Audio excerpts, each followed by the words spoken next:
My daughter's husband thought I was just an old fool who didn't know a thing. He'd creep into my room when he thought I was sleeping, digging through my stuff, hunting for something worth taking.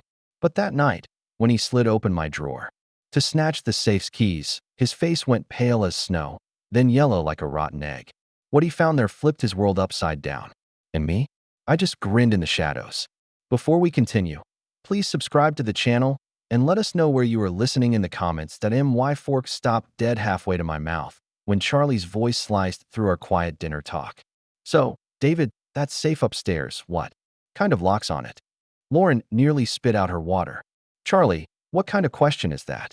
But Charlie's eyes locked onto mine, waiting, sharp like a hawk. Something hungry in his stare made my chest tighten. I set my fork down. Slow, stalling, just curious about home security, he said, flashing that fake smile of his. You know, with all the break-ins around here lately. What break-ins? I shot back. I've lived in this neighborhood for 15 years. The biggest drama was Mrs. Henderson's cat stuck in a tree last month. Charlie waved it off. Oh, you probably don't hear about them. They keep it hushed to avoid panic. He leaned in, elbows on my dining table. But a man your age, living alone in a house this big, you've got to have some solid security, right? Lauren squirmed in her seat. Dad's always been careful about locking up. Sure, Charlie pressed, his voice growing sharper. But what about insurance? I mean, if something happened to you, God forbid, Lauren would need to know where all the important stuff is, wouldn't she? The room felt like it shrank. I watched Charlie's face. His pupils flared when he talked about me dying, his fingers tapping the table when I didn't answer right away. Everything's in order, I said finally. Lauren knows what she needs to. But does she know about the key? His question hung heavy, like smoke curling in the air. Lauren frowned. What key? Charlie's smile stretched wider. The one in your dad's bedroom drawer. The one that, how do you know about any key in my bedroom? My voice came out sharp, cutting him off. For a split second, Charlie's mask slipped. Something cold and cunning flickered in his eyes before that fake, concerned son-in-law look snapped back. I was looking for aspirin last week, he said, smooth as silk. My head was pounding. Lauren told me to check your bathroom cabinet, but I opened the wrong drawer by mistake. Sorry, didn't mean to snoop. Lauren nodded fast. I remember that headache. You were really hurting. But I remembered that. Day 2. Charlie was upstairs for almost 30 minutes, blaming it on a stomachache after dinner. Way too long for a quick aspirin hunt. The aspirin's in the medicine cabinet, I said, my voice low. Always has been. Charlie's jaw twitched, barely noticeable. Must have been out of it from the pain. The rest of dinner dragged. Charlie kept circling back. Questions about my bank, who else had house keys, my daily habits. Each one felt like a jab, probing for a weak spot. When dinner ended, Lauren jumped up. I'll clean up tonight, Dad. You cooked. I've got it, I said, already stacking plates. Washing dishes was my routine, my way to think things over. Tonight, I needed that calm more than ever. Come on, honey, Charlie said, his hand on Lauren's shoulder. Let your dad handle his kitchen. We should rest. They vanished upstairs, their bedroom door clicking shut. I scrubbed the plates. Charlie's words replayed in my head. The way he knew about a key he had no business knowing. The casual talk of my death and Lauren's inheritance. My hands moved on autopilot. Wash, rinse, dry, while my mind pieced together the warning signs I'd ignored for weeks. Charlie's sketchy unemployment story that never added up. His obsession with my money. The way he eyed my house like he was mapping it out. I finished the last glass and hung the dish towel on its hook. The kitchen sparkled under the lights, everything back in place. But something had changed tonight. The house didn't feel safe anymore. It felt wide open, like a trap waiting to spring. Upstairs, muffled voices drifted through the walls, then went quiet. Climbing the stairs, my heart thumped louder than my footsteps. My bedroom door was ajar, a sliver of darkness peeking through, about 2 inches wide. I froze on the top step, my hand clamped tight on the banister. That door had been closed when I went down for dinner. I always closed it, a habit from 40 years of living alone, broken only recently by my daughter's presence in the house. But Lauren and Charlie were staying in the guest room down the hall. There was no reason for anyone to be in my bedroom. I stood there, ears straining for any sound. Nothing. No creaks from the guest room, no footsteps, Just the old house groaning softly and my pulse pounding in my ears that I nudged the door open, bracing for a creak, but the well-oiled hinges stayed silent. Stepping inside felt like crossing into a trap. At first, everything seemed fine. My bed was neat, corners tucked tight. My reading glasses rested on the nightstand, untouched. The lamp stood at its usual angle. But my sharp eyes, honed by years of careful living, spotted the clues. The closet. Door hung open, just 4 inches, too wide. I always shut it tight. An open door would have nagged at me all night. My dresser drawers weren't flush. The second drawer, where I kept my important papers, was shoved in sloppily. A corner of a manila folder poking out like a warning. My stomach twisted. I yanked the drawer open. The folders inside were shuffled, close to their usual order, but not quite. Someone had dug through them, thorough but careless. Insurance papers were tangled with bank statements. My will, usually tucked in the back, had crept forward. Worse, the small brass key I kept taped under the drawer's lip was gone. I checked again, fingers scraping the wood. Nothing. The key to my safe, the one Charlie had asked about so casually, at dinner, was stolen. My hands shook, not from fear, but from a slow-burning rage. This wasn't random. Someone had invaded my private space, hunting for specific things. They knew what to look for and where to find it. I moved to the safe. A sturdy box bolted inside my closet. The digital lock still worked, but that was useless now. Charlie had the key to the manual override. Standing in my closet, surrounded by years of my life's belongings, I felt naked. How long had he been plotting? How many times had he slipped in here while Lauren and I were downstairs, sifting through my things like a thief casing a mark? This wasn't just theft, it was personal. Someone had pawed through my private papers, my financial records, things meant for my eyes only. The walls I'd built around my life had been sliced open with cold precision, but Charlie slipped up. He thought I wouldn't notice, that I was just a clueless old man, too trusting to spot the signs. He was dead wrong. I slid the dresser drawer shut, careful to leave everything as I found it. Let him think he's invisible. Let him keep scheming. Because now I knew who I was dealing with. This wasn't about bad luck or hard times. This was cold, calculated betrayal by the man sleeping down the hall with my daughter that I flicked off the bedroom light and went through my bedtime routine, every move deliberate, like I was performing for a hidden watcher. Was Charlie listening? Did he suspect I'd caught on? As I slipped under the covers, one thing burned clear in my mind. Tomorrow, I'd start collecting proof. Tonight, I'd lie awake, plotting. But first, I needed to figure out exactly what I was up against. Sleep was a lost cause. I stared at the ceiling, my mind racing through the night's discoveries. Every creak of the house, every rustle of the trees outside, every hum of the fridge downstairs made me flinch. At 11:47 p.m., my bedside clock glowing in the dark, I heard noises downstairs. Heavy footsteps shuffled across the living room floor. Not Lauren's soft tread, something heavier, more calculated. Charlie. I froze, holding my breath, straining to listen as the sounds crept toward the front of the house. Then, faint through the old house's thin floors, his voice slithered up. "Yeah, it's me. Everyone's asleep." A phone call. Charlie was whispering at midnight, thinking no one could hear. I eased up in bed, careful not to make the mattress creak. The cold hardwood stung my bare feet as I inched toward the heating vent linking my bedroom to the living room below. Sometimes, the old ducks carried sound in sneaky ways. The old man's definitely loaded. Charlie's voice came clearer. "Now, I found bank statements, investment portfolios, the whole deal. We're talking big money." My blood turned to ice. "We're talking." He wasn't alone in this. "Tomorrow night," Charlie went on, "Lauren's at her book club. Every Tuesday, 7 to 9. Perfect timing." My hands shook as I grabbed my phone from the nightstand and opened the voice recorder. I needed proof, no matter what came next. "I already have the safe key," Charlie said. "Grabbed it earlier today while they were eating dinner. The old fool. Keeps everything valuable in there. Cash, jewelry, probably more bank info."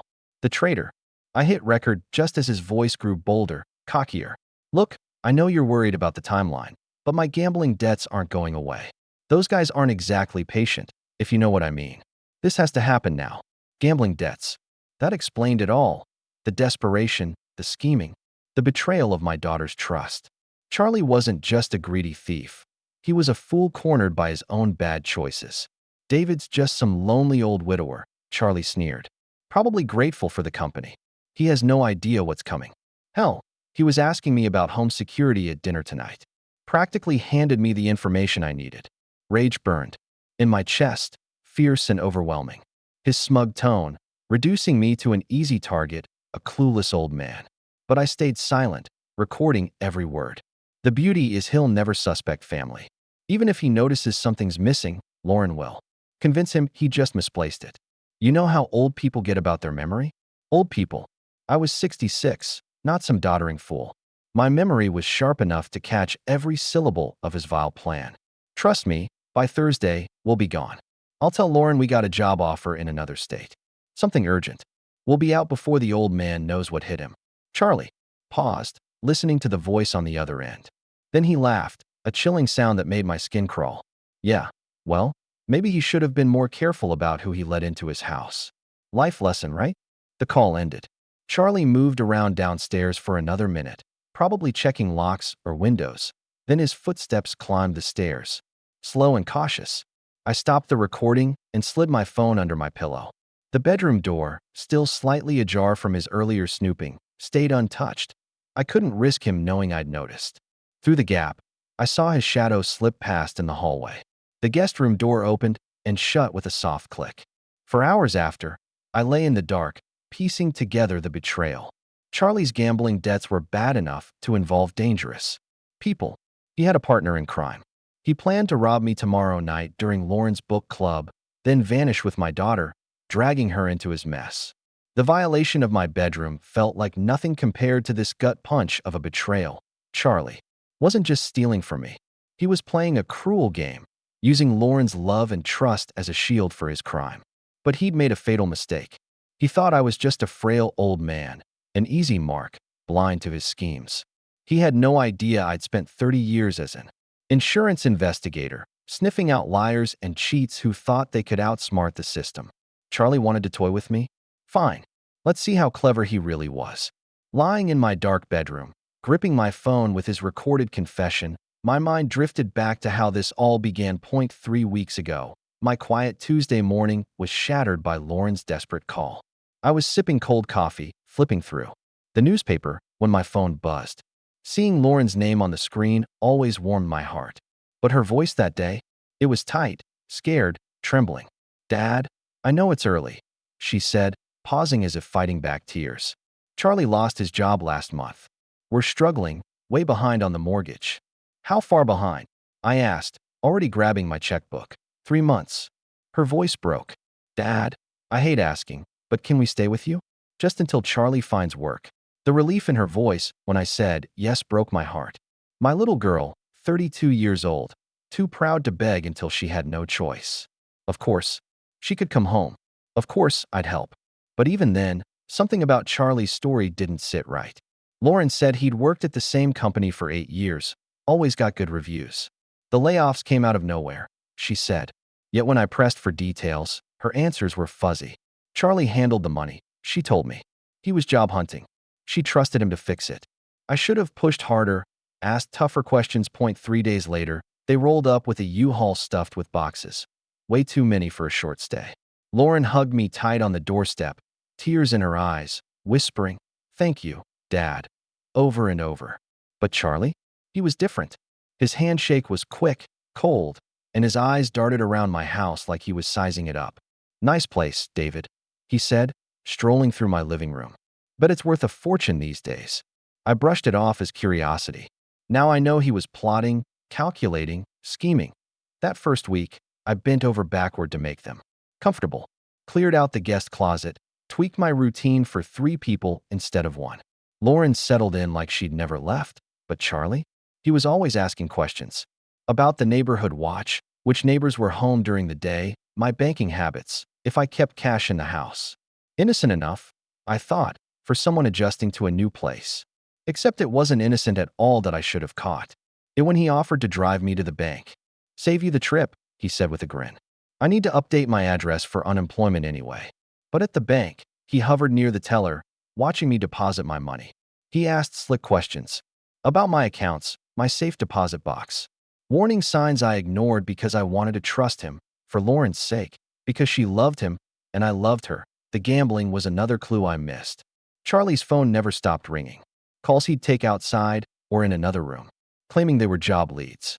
But I saw the tension in his face after those calls, the way he'd pace, restless. Mail started piling up, credit card bills, collection notices, all addressed to Charlie. I figured they were just updating his address after the job loss. Now I know they were demands, threats, proof of his spiraling gambling debt. Lauren was clueless. She trusted Charlie completely, believed every word he fed her. He said he was handling their money. She nodded. He said the job market was rough, but he had leads. She cheered him on. My sweet, trusting daughter had no idea her husband was drowning in debt. No clue he was eyeing her childhood home like a thief casing a bank. She was his perfect cover, and it made my blood boil. That thought snapped me back to the present, too. My dark bedroom. The weight of Charlie's recorded confession heavy in my hand. In 12 hours, Charlie planned to rob me blind. In 36 hours, he'd vanish with Lauren, pulling her into his tangled mess of debt and lies. But he'd made one fatal mistake. He thought I was just a lonely old man, desperate for company, and easy to trick. I wasn't lonely. I was sharp. I was watchful. And I had 30 years of outsmarting people who thought they were cleverer than everyone else. Charlie wanted to steal from me tonight. Let him try. He was about to learn that some old men fight back. I woke at 6:30, same as always. The recording on my phone felt like a bad dream, but the timestamp didn't lie. 12:47 a.m. Charlie's voice, clear as day, plotting to rob me tonight. Downstairs, I fired up the coffee maker and started my usual breakfast routine. Eggs, toast, orange juice, everything exactly as it had been for the past 3 weeks. When Lauren shuffled in, still in her robe and yawning, I gave her a warm smile. Morning, sweetheart. Sleep well. Like a rock, she said, grateful. Thanks again for letting us stay, Dad. Charlie strolled in 20 minutes later, hair damp from the shower, looking smug and rested, like a man with a plan. Beautiful morning, he said, sliding into his chair. What's everyone up to today? I set his coffee down carefully. Oh, the usual. Might run some errands later. His eyes sharpened just a fraction. What kind of errands? Just small stuff. Hardware store, maybe the bank. I watched him closely. A tiny twitch flickered near his left eye. Nothing exciting. The bank. Charlie leaned forward, too eager. Everything okay with your money? Lauren laughed. Dad's always been paranoid about checking his accounts in person. Old habits. Not paranoid, I said calmly. Careful. You can't be too careful these days. Charlie nodded, a bit too eagerly. You're so right. Identity theft, online scams. It's a jungle out there for someone your age. Someone my age. There it was again, that smug dismissal dressed up as concern. Speaking of careful, Charlie went on, I've been thinking about your home. Security. This neighborhood's pretty safe, I said. Safe, Lauren chimed in. Dad's lived here 15 years, no trouble. But Charlie wasn't listening to her. His eyes stayed glued to me. Still, a man living alone, valuable. Stuff in the house. It pays to be prepared. You mentioned that safe upstairs. Is that where you keep important papers? I took a slow sip of coffee, choosing my words. Some things, yeah. What about cash? He pressed. I mean, if the bank's crashed or something, it's smart to have emergency money handy. The nerve of him, sitting at my table, eating my food, practically asking me to list my assets for his robbery checklist. I've got what I need, I said, keeping it short. Charlie shifted tactics. You mentioned being a heavy sleeper last week. That's good. I worry about older folks who don't get enough rest. I hadn't said any such thing, but I played along. Oh yeah? Once I'm out, I'm gone till morning. Been so tired lately.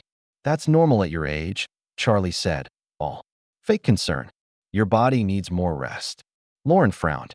Charlie, that's rude. No, he's right, I said quickly. I usually take something to help me sleep. Knocks me out cold. Charlie's shoulders relaxed, a predator sensing an easy kill. Perfect. Let him think I'd be dead to the world tonight.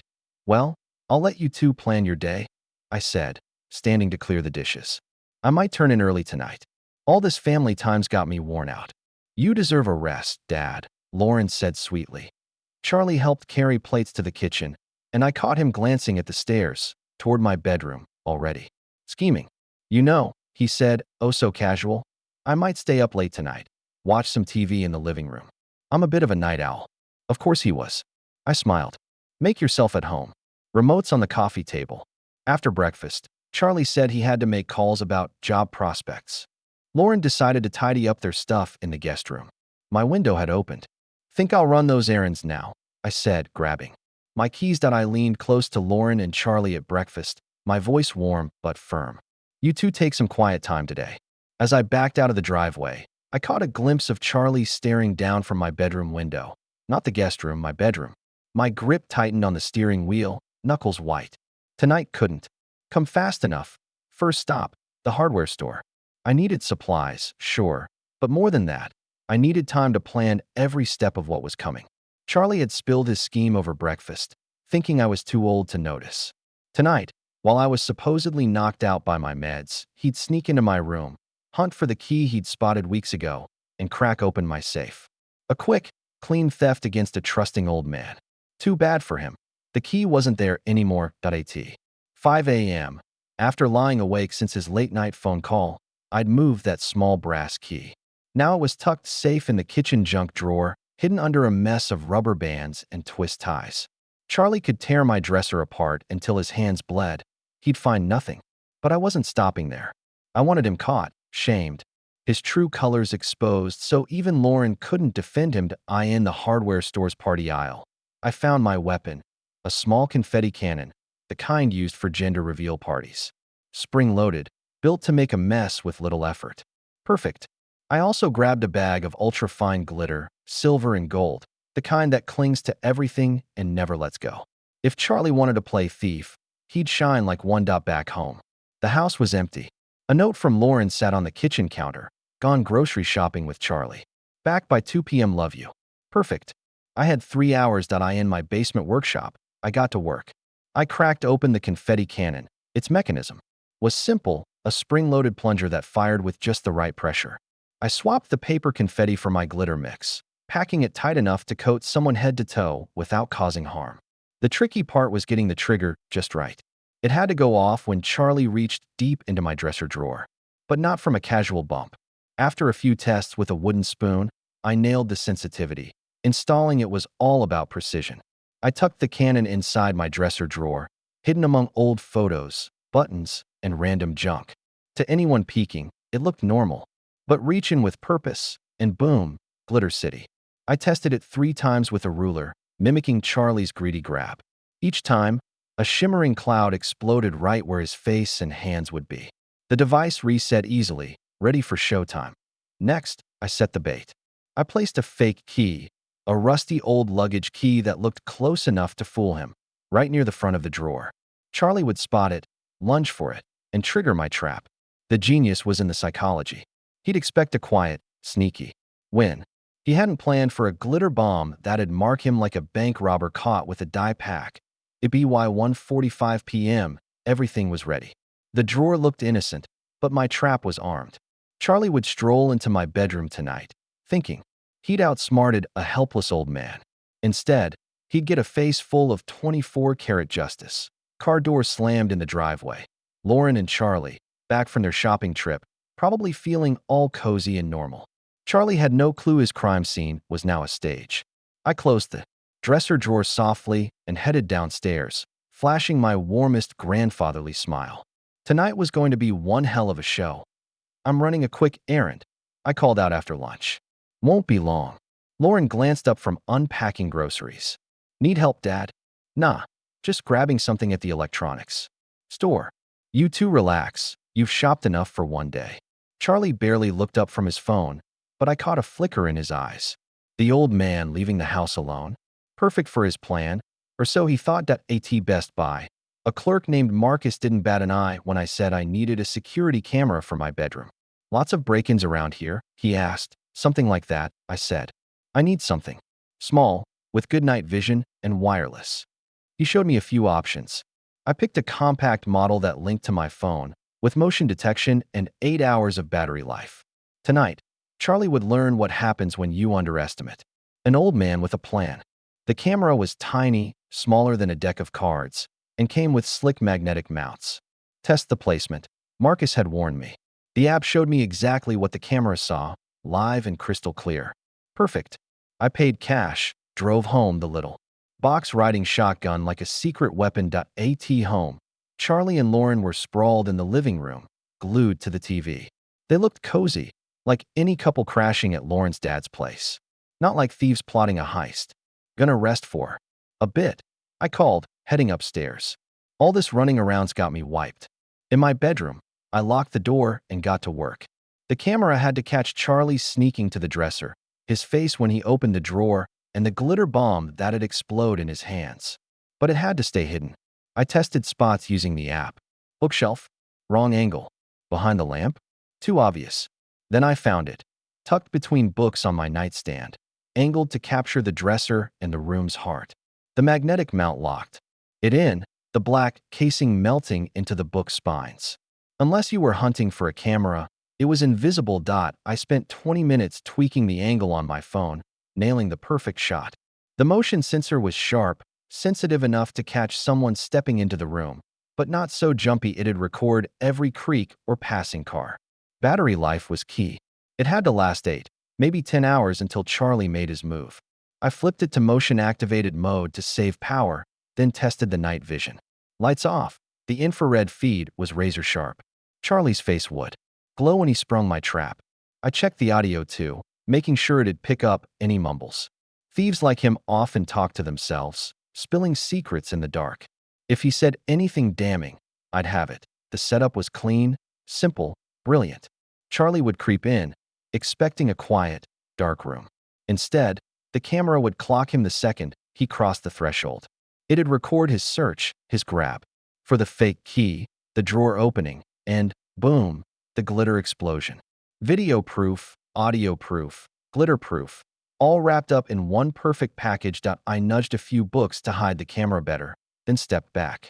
The room looked normal, just an old guy's bedroom ready for a quiet night. Downstairs, Charlie and Lauren's voices drifted up, plotting their evening. Charlie was probably counting the hours until he thought he'd strike. He didn't know the clock was ticking on him. I checked my phone one last time. The feed was crisp, the recorder armed, the battery full. Everything was set. Tonight, Charlie would show who he really was. And thanks to this tiny tech, every second would be caught in high-def glory. Game on, dinner was calm. Lauren chatted about neighborhood gossip, while Charlie kept sneaking glances at his phone. I played my part, the worn-out grandpa, ready for an early bedtime. By 8, we were in the living room. Lauren was curled up, with a book, and I sank into my armchair, rubbing my temples for effect. Long day, I muttered. Think I'll hit the sack early. Charlie's head snapped up from his phone. Actually, David, how about a drink first? You know, some father and son-in-law bonding. His voice was smooth, too smooth, like he'd rehearsed it. That's sweet, Lauren said, nose still in her book. You two should hang out more. I was thinking about that Macallan in the kitchen, Charlie pressed. Top shelf stuff, perfect for a nightcap. I kept my face blank, but inside, I was grinning. He'd been planning this all day. The timing, the whiskey, the casual vibe. Nothing was random. Appreciate it, I said. But my meds don't mix with booze. Charlie's smile flickered, just for a second. Come on, one little glass won't hurt. We're practically family. Dad's right. Lauren cut in, saving me. He really shouldn't. The doctor was clear about my blood pressure meds. But Charlie wouldn't back down. How about a toast? He pressed, his voice smooth, almost too smooth. Just a tiny sip to celebrate. He paused, fishing for an excuse, something about family, anything to make it sound harmless. His persistence screamed trouble. A normal person would have dropped it after my first no, but Charlie? He kept pushing, like he needed me to drink something specific, something to knock me out cold tonight. Look, he said, standing up with a grin. I'll grab a drink for myself, and we can just chat. No pressure for you. Before I could argue, he slipped into the kitchen. I heard cabinets creak, the clink of glasses. He came back holding 2 tumblers, one with a glint of whiskey, the other empty. Changed my mind, he said, plopping onto the couch. Poured you a splash for the toast. Barely a teaspoon. He held out the glass, the amber liquid catching the lamplight, looking innocent. But I'd spent 30 years sniffing out insurance scams. Desperate people always slip up. Charlie, I can't, I said firmly. One tiny sip, he insisted, his tone sharpening. Lauren, tell your dad one sip won't hurt. Lauren glanced between us, sensing the tension but not its source. If Dad says no, maybe you should listen, she said softly. Charlie's jaw clenched. For a split second, his mask cracked. Frustration, calculation, and a flash of panic flickered across his face. I stood slowly, playing it calm. You know, I'm more tired than I thought. Think I'll take one of those sleeping pills and call it a night. Charlie's eyes lit up. Sleeping pills? He asked, too eager. Doctor prescribed them last month, I said. Strong stuff. Knocks me out completely. I'll be out like a light till morning. Relief washed over Charlie's face, his shoulders loosening. Sounds perfect. You need your rest. Sweet dreams, Dad, Lauren said, kissing my cheek. See you in the morning. I made a show of climbing the stairs, gripping the railing like an old man worn out by the day. At the top, I turned back. Don't stay up too late, you two. Charlie, help yourself to anything in the kitchen. Thanks, David. Sleep tight. Charlie called, his voice dripping with false warmth. I in my bedroom. I went through the motions, changed clothes, brushed my teeth, turned down the bed. But I also checked my hidden camera and made sure the glitter trap was set. I flicked off the light and settled onto the bed, fully clothed, positioned to watch the hallway through my cracked open door. Downstairs, the TV hummed faintly, Charlie, and Lauren's voices low and muffled. Then Lauren's footsteps climbed the stairs, the guest room door clicking shut. Charlie stayed downstairs, waiting, probably counting the minutes until that sleeping pill took effect. I checked my phone. 9:47 p.m. The camera feed showed my empty bedroom in sharp night vision detail. The trap was ready. The stage was set. All I had to do was wait for my son-in-law to show his true colors. At 2:43 a.m., a faint creak broke the silence. My eyes flicked to the hallway, my phone glowing with the live feed. I'd been lying still for hours, barely breathing, watching. Through the sliver of my open door, Charlie moved like a seasoned thief, avoiding the noisy spots on the stairs he'd memorized during his 3-week stay. He'd mapped my house, every creak and groan, planning this moment. The hallway floorboard outside my room gave a faint squeak, then nothing. He was listening, making sure his sleeping pill story had done its job. I kept my breathing slow and steady, the performance of a lifetime. My daughter's future was at stake. The door handle turned, slow as molasses.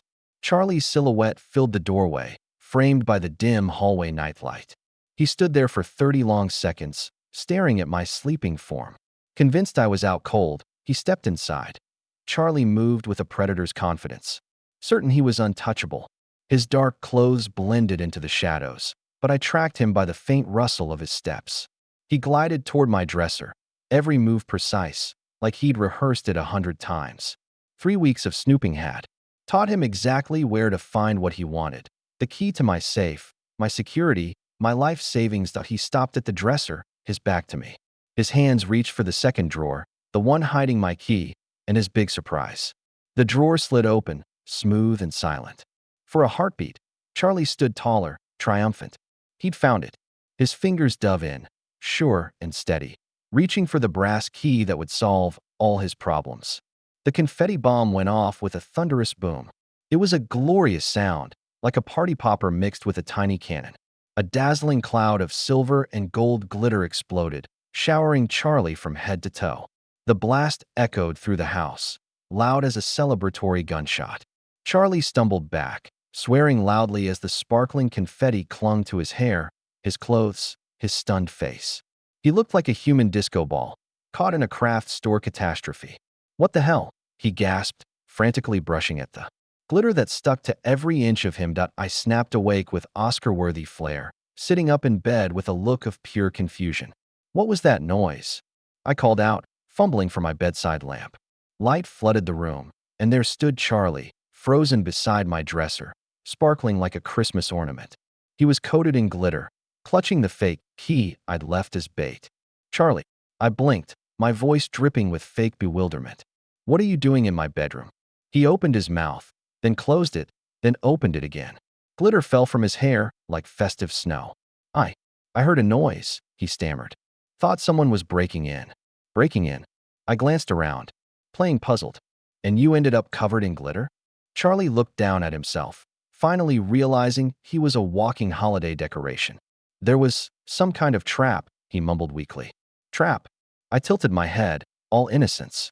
In my bedroom? Footsteps thumped down the hall. Lauren, woken by the explosion, was coming to check. Charlie's eyes widened in panic. How do you explain being covered in sparkles while sneaking through your father-in-law's room at 3 a.m.? David? What's happening? Lauren's voice carried worry, but it was sharpening with alertness. Charlie's mouth opened, desperate for an excuse, but nothing believable came out. He was caught, glitter-handed, betraying our family. I let a tiny smile flicker as Lauren's footsteps grew closer. Justice, it seemed, was wonderfully sparkly. Dad, are you okay? Lauren appeared in the doorway, tying her robe with quick, nervous hands. Then she froze, taking in the scene. Me, sitting up in bed, looking confused. Charlie, standing by my open dresser drawer, glittering like he'd been dunked in a craft bin. What in the world? Lauren's voice hitched. Charlie, why do you look like a Christmas decoration? Glitter drifted from his hair with every move, dusting my carpet like festive snow. There was a noise, he said, voice tight. I came to check. On your father. At 3 in the morning. Lauren's tone sharpened. And you ended up covered in. What is that, glitter? Some kind of security device, Charlie said quickly, brushing at his sparkling clothes. It went off when I opened the drawer. Lauren's eyes flicked from Charlie to the open drawer, then to me. Dad, do you have security devices in your furniture? I kept my face perfectly confused. Not that I know of, sweetheart. I was fast asleep until that explosion woke me. Then why were you in his dresser, Charlie? Lauren's voice had a new edge, protective, suspicious. Charlie's story unraveled in real time. I was looking for something to help you sleep, he said. You were tossing and turning, and I thought David might have some sleep aids. Sleep aids? Lauren's eyebrows shot up. In his bedroom dresser? Charlie's hand trembled as he pointed. At the dresser, sending a shower of glitter sparkling to the floor. Charlie, I said, my voice soft but steady. My meds are in the bathroom cabinet. You know that. The room went quiet, the kind of quiet that feels like it's holding its breath, waiting for a storm. Lauren's eyes flicked between us, her confusion hardening into something sharp. Hold on, she said, her words slow and deliberate. You're telling me you left our bed at 3 a.m., snuck into my dad's bedroom while he was sleeping, and started rummaging through his private dresser for medicine you knew wasn't there? It's not like that, Charlie stammered, his voice shaky. Then what is it like? Lauren's tone edged higher, her patience fraying. Because from where I'm standing, it looks like my husband was digging through my father's personal stuff in the middle of the night. Charlie's face tightened, desperation creeping in. Lauren, I was just trying to help. Help with what? I cut in, keeping my voice calm but pointed. What exactly were you looking for in that drawer? Charlie's eyes darted between us, trapped. The question hung there, heavy, like a blade waiting to fall. He swallowed hard. I got confused, disoriented. I thought I heard someone breaking in. Breaking in. Lauren's voice was flat, her skepticism cutting through the air. So your first thought was to search my dad's dresser? I wasn't searching, Charlie snapped, his glitter-dusted hands balling into fists. Why are you interrogating me like this? I'm your husband. His defensive anger hit Lauren. Like a slap. She stepped back, and I saw it. The moment something broke in her eyes. The last threads of trust unraveling. You're right, she said, her voice low and dangerous. You are my husband. So explain why you're standing in my dad's bedroom at 3 a.m., covered in glitter, with your hand in his private drawer. Charlie looked like a cornered animal, glitter still drifting from his clothes like a trail of guilt. I can explain everything, he said, his voice cracking with panic. Then do it, Lauren said, crossing her arms. Because I'm really confused right now. I watched my daughter's face shift, her protective instincts kicking in, not for Charlie, but for me. She was starting to see this not as a mistake, but as something darker. Charlie saw it too, and his next words came out sharp with fear. Lauren, you have to trust me. But trust, once shattered by glitter and lies, doesn't come back easily. Lauren's gaze stayed locked on him, her mind racing, piecing together a truth her heart didn't want to face. Charlie, she said, her voice steady but cold, I need the truth. Right now? What were you really doing in my dad's bedroom? Charlie opened his mouth, but I knew the moment had arrived. My daughter deserved better than more lies. She deserved the truth, no matter how much it would sting. Lauren, I said softly, reaching for my phone on the nightstand. There's something you need to hear. Charlie's face drained of color beneath the glitter. David, don't what? Lauren's voice was a whip, sharp and unyielding. Don't what, Charlie? I held up my phone. Sweetheart, I recorded something 2 nights ago. A phone call. You need to hear it. No, Charlie said, his voice rising. Lauren, whatever he thinks he heard, be quiet. Lauren snapped, her eyes never leaving me. Dad, play it. I pressed play, and Charlie's voice filled the room, clear and damning. Yeah, it's me. Everyone's asleep. The old man's definitely loaded. I found bank statements, investment portfolios, the whole deal. We're talking serious money here. Lauren's face froze. Her eyes widened as she listened to her husband's voice, betraying her, plotting with some stranger about my money. Tomorrow night, Lauren's at her book club. Every Tuesday, 7 to 9. Perfect timing. The recording stopped, but the silence that followed was louder than any words. Lauren stood there, still as stone, her world crumbling under the weight of Charlie's betrayal. The glitter on his hands wasn't just evidence now. It was a confession, sparkling in the dim light.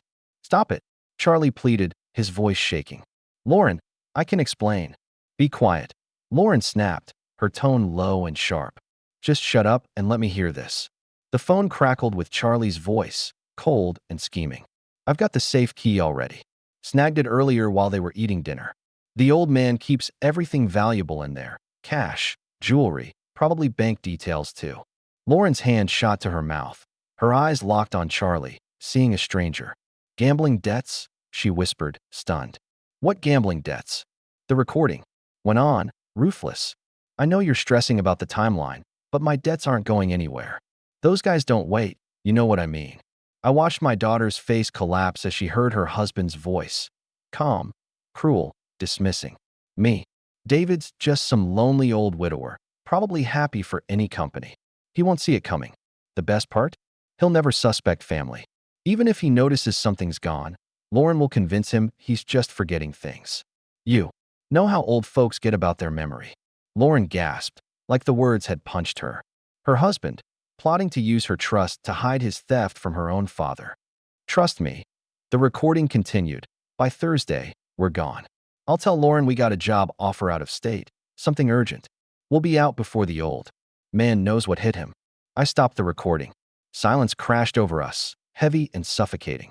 Lauren stared at Charlie, tears spilling down her cheeks. Gambling debts? She whispered again. You were going to rob my dad. Lauren, listen, Charlie started. You called him a lonely old fool. Her voice broke, raw with pain. You were going to steal from him, then run, using me as your cover. Charlie stepped toward her, but she backed away, as if he might bite. How much? She demanded. How much do you owe? It doesn't matter, he mumbled. How much? She shouted at Charlie's shoulders slumped. 47,000. Lauren's legs buckled. She grabbed the doorframe, staring at the man she'd married. You've been lying to me for months.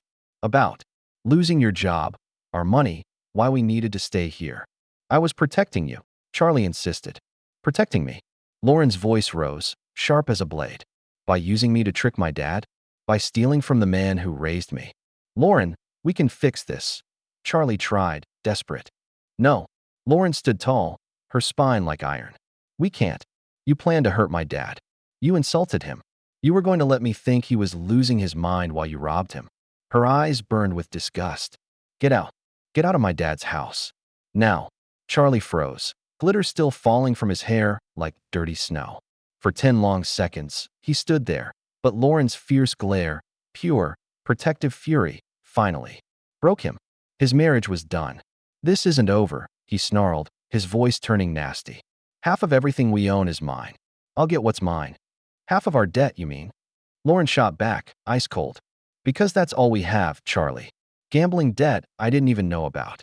You want to fight me in court? With what money? You just admitted you owe 47 grand to dangerous people. Charlie's bravado crumbled. He glared at me, his eyes flashing with hate. This is your fault, old man. You turned her against me. No, Lauren said, her voice steady and strong. You did that. When you planned a robbery instead of asking for help.